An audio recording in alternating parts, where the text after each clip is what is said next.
Hey everyone, today I'm going to show you how to set up a OneDrive account in Windows 10. So let's get started with this quick tutorial. First, open your preferred browser and navigate to google.com. In the search bar that appears, type in Microsoft OneDrive and hit enter.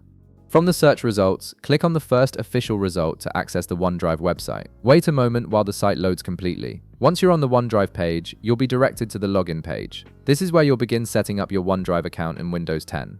Under the email address field, you'll notice a line that says No account, create one. Click on this link to start creating your new account. Next, you'll be taken to the Microsoft account creation page. This is an important step because your Microsoft account serves as your gateway to OneDrive and other Microsoft services. Start by entering your desired email address in the provided field. Make sure to choose an email address you'll remember and have access to, as this will be your primary login credential. Once you've entered your email, click on Next to continue.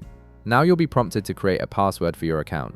In the password field, enter a strong and secure password that you can remember. Your password should be unique and contain a mix of letters, numbers, and symbols for better security. This password will protect all your OneDrive files and data, so make it something reliable.